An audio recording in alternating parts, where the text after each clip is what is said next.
This might sound crazy to you, but if you are a beginner and you want to start investing, you shouldn't be buying stocks. And yes, I know that this is contrary to what Instagram, YouTube, or your WhatsApp group is telling you. Everyone is talking about that next big stock, but you should not go that route. And I know this firsthand.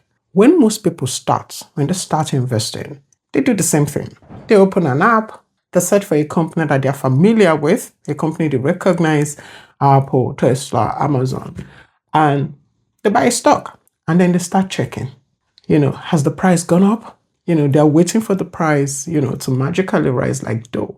And when it goes up, they feel smart. I did it. And when it goes down, they panic and they sell. And like I said, I know the story because this was my story. The difference was that I didn't panic and sell my Tesla. I just abandoned the whole investing thing. And of course, I left my money in there. I didn't sell. I just didn't add any money in there. And I think abandoning investing as a whole was a grave mistake. The problem is when you are investing and you're starting with stocks, you're not really investing. It's emotional gambling. You don't know what will rise or what will fall. So let me tell you today what you should do instead. And before I go into that, let me tell you what stocks are. Because if you're watching this for the first time, you're probably wondering what you're talking about. A stock is a unit of a company. A company is metaphorically sliced or split into tiny units, and each unit is then traded.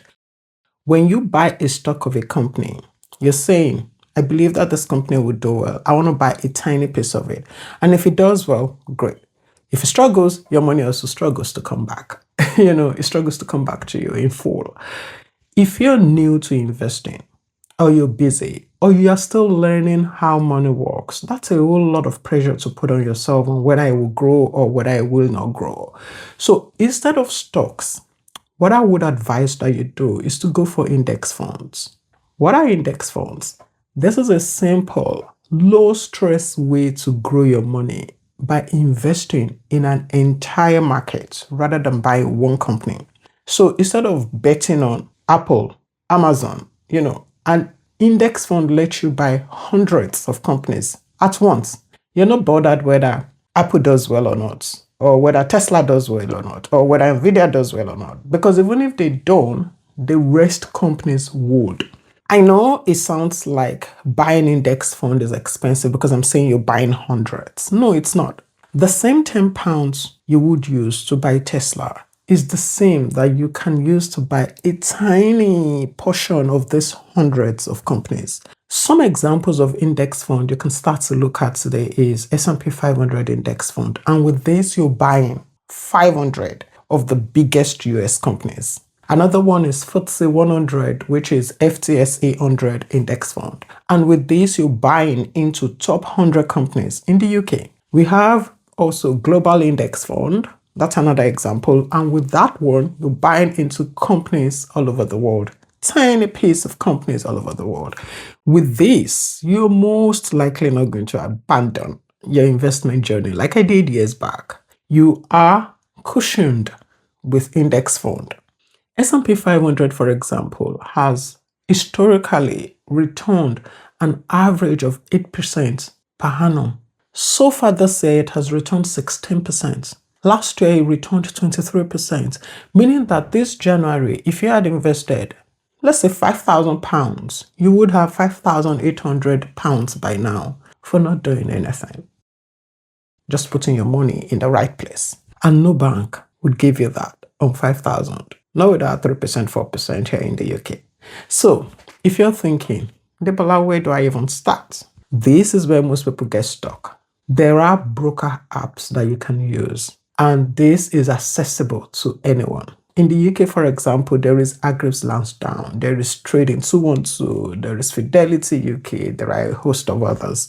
In Canada, there is Wealthsimple. In Nigeria, check out Bamboo, Trove, RiseVest. In US, check out Robinhood, Fidelity, Vanguard. Depending on where you are, depending on where you're watching this video right now, just search broker apps in your region. And I should mention, they all have pros and cons. For example, if your goal is long-term wealth, not trading, You should choose a broker that supports index funds. Choose a broker that supports automatic investing, for example. Another thing is, if you are in the UK, you should start with a stocks and shares investment account. This is a tax advantaged account, which basically means that whatever returns you make, whatever gains you make from your investment will not be subjected to tax. And you have a limit of £20,000 per year with the stocks and shares ISA. Once you have maxed out this, then you can move to the regular investment account, and whatever gains you make there will be taxed. I agree that it all can be confusing at this time, and it's the same way for most beginners. That is why we have built Wealth Quarters. Wealth Quarters is a financial learning platform and community where we help beginners start investing properly. We show them how to choose platforms. We help them stay invested even when the market dips. And we remove that anxiety of, oh, am I doing it right? Am I going to lose money? Am I going to, we remove that anxiety and help you make your first investment. We hold your hand to make your first investment. You honestly don't have to figure it out alone. We currently have members residing in 6 countries, and we are every day growing our money and learning how to make smart financial decisions. I'll leave the link in the description box. Feel free to check this out. And if this video has made sense to you, you would also like my video on how you can be a millionaire on a low salary, because you can. And I'll see you there.